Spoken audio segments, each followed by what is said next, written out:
Welcome back to A Link to the Past Bunny Edition. Now we're gonna get started with the game proper and go to the first dungeon, the Eastern Palace. Now, technically, for the plot, you're supposed to go to Kakariko Village, talk to one guy who tells you to go to the Eastern Palace, and clear that dungeon before anything else, but I don't really, the game gives you the option of just going to the Eastern Palace straight away, so we're just gonna go and do that. Saves us a little bit of time. And I'm actually kind of glad that they don't, like, force you to go to Kakariko Village first, because it's like, if you decide, I want to explore, I want to go see what's up with that place over to the east first, then you can just, continue on with the game.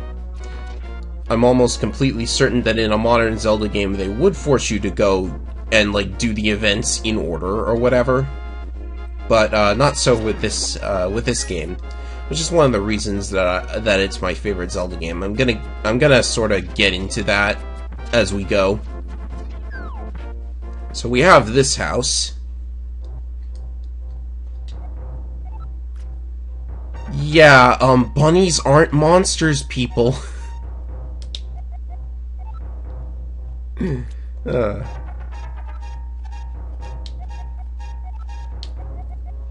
Oh, there's a bit of a text skip there. I guess that can't be avoided.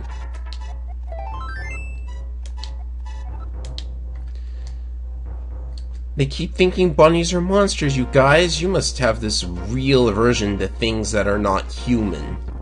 Well, then again, considering what I've seen in Majora's Mask, that's probably the case.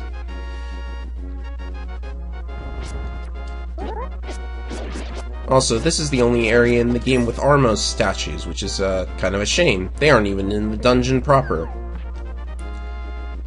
I forget, does A Link to the Past, like, not ever use any of the overworld enemies in the indoor areas? Because I know Zelda 1 does that.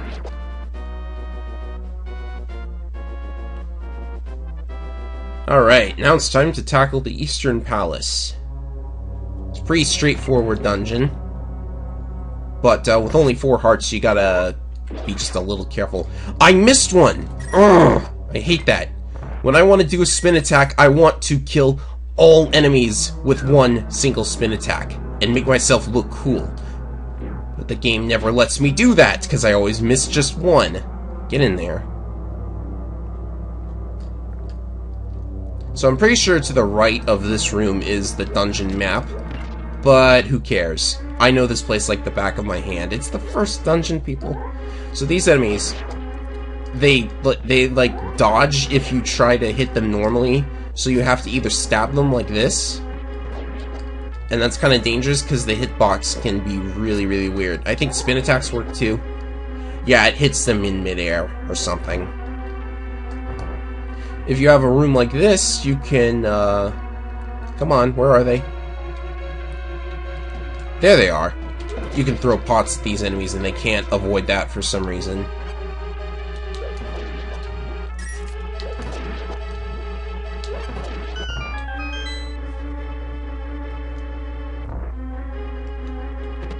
This is the compass. I don't know why I picked it up, but at least I don't have to sit through like dozens and dozens of lines of text like in a certain other Zelda game.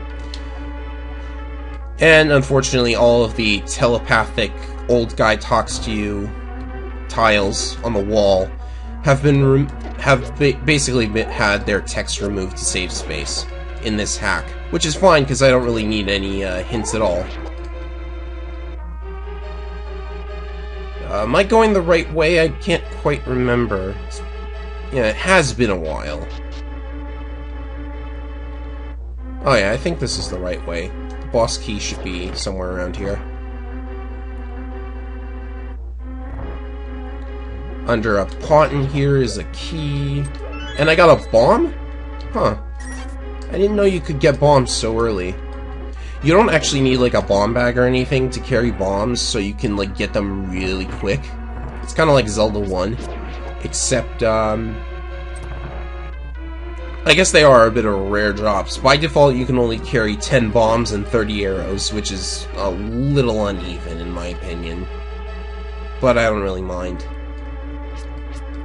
So in this room, in speedruns, I've seen people pick up that pot, somehow by abusing hit detection or whatever, but I'm gonna do it the normal way. I don't want to, I've never done that trick before. Come on. If you corner these guys, then they can't dodge, but it's like... yeah, like that. Come on. Thank you. And then those things are spread out around the room. They don't jinx you, so you can't use your sword like in every other Zelda game, but they do drain magic. Which is not nearly as annoying, because, like, no items... well, the lamp uses magic.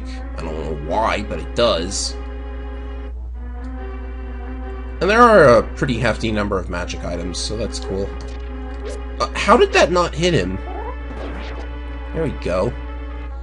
So yeah, in A Link to the Past, you need the boss key to get the dungeon items. So we just got the bow. The bow does nothing against these guys, but I think it's funny that you can make them collapse like that.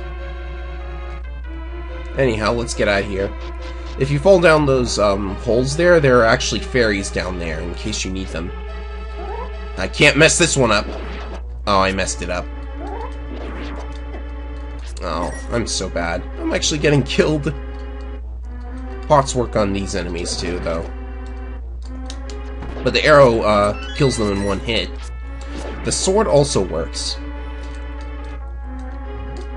Now, I haven't really, like, done a huge analysis of the later Zelda games, but in...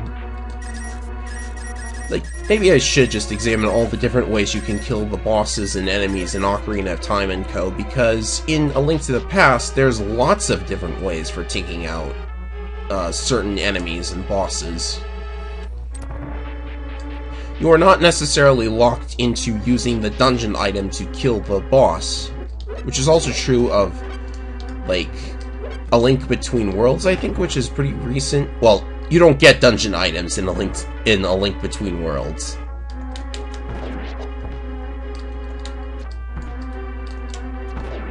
Just concentrating while I kill these guys. I just think A Link to the Past is a lot more freeform than most other Zelda games. Zelda 1 and and Link's Awakening are like favorites of mine as well. And I like Majora's Mask a lot. Like, starting from Ocarina of Time, it's just like, I don't know, they want to turn the whole thing into a puzzle instead of a combat-oriented game, and I like challenges, so the combat is my favorite parts. It's just preferential stuff. Oh man, I hope I don't mess this up. Oh, I missed one. They moved. That is so sad. I used to be able to take out all 6 in one spin attack. I don't know why I like to do that, but it's pretty cool. So those red enemies, you have to hit them with 2 arrows. Nothing else works. And here we have the boss. It's Armos Knights, or a pack of 6 of them. Now, as I said before, the game doesn't lock you into using the dungeon item. Even though the bow works on these guys, nothing stops you from using the sword as well, in case you run out of ammo. Now, if this were Ocarina of Time, there would be respawning grass that conveniently has arrows in it. And then the last one goes into a sort of desperation move, but it's not really that much of a... Oh! You thought I was gonna get hit there, didn't you? So that's pendant number 1 out of 3. In order to get the Master Sword, you need all 3 pendants.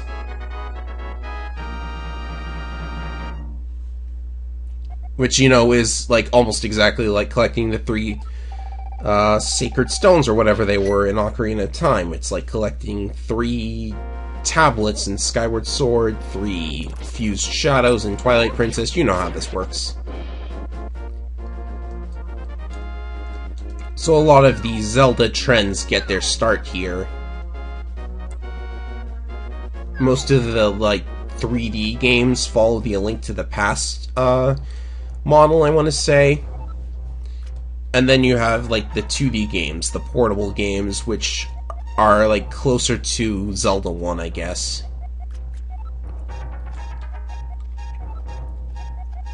And I'm sure, like, you guys have read all of this before, so... Anyhow, talking to this guy gets us the Pegasus boots. and you absolutely have to get these, because A, you can't live without them, and B, you can't complete the game without them. Pegasus boots let you dash, whee, and they also can do this. They can smash the cracked walls that you normally use bombs on. I don't think everybody knows you can actually do that, and it's a really cool ability. Actually, I don't think the Pegasus boots can do that in any other Zelda game. Very weird. But, you know, just in case you're out of bombs and want to smash the cracked wall. And it makes transit a whole lot easier, too. Now, some of you might remember that I played a Zelda game called Ancient Stone Tablets, which was a, broadcast Satellaview sort of thing. It was for this Super Nintendo add-on over in Japan. And in that game, the Pegasus boots could turn while you're dashing. And I don't think you can do that in any other Zelda game except, I think, Four Swords Adventures.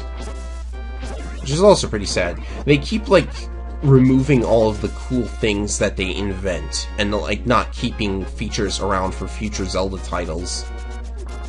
I mean, I don't want all Zelda games to be the same, and I think I'm going the way I want to. Oh, I didn't jump for some reason? Oh, I don't think I'm actually going the right way. Am I going the right way? No, I'm not going the right way. You have to go down and around the lake like this. Or around to the lake, rather. Oh, yeah. Ever seen a soldier hide in the grass in a Zelda game? That's surprising.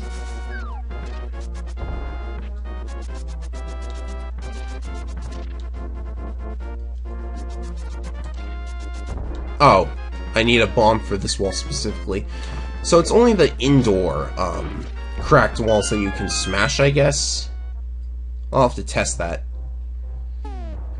I think I know what to do here. Oh yeah, the sprite of Bunny Link with the bow, I think, is new. This is gonna be... Oh, I'm out of ammo. Oh. I guess I'll have to come back to that room later. I think it's just a heart piece anyways.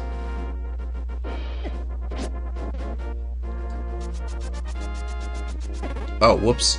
Those enemies electrocute you, of course. There can also be bees in grass.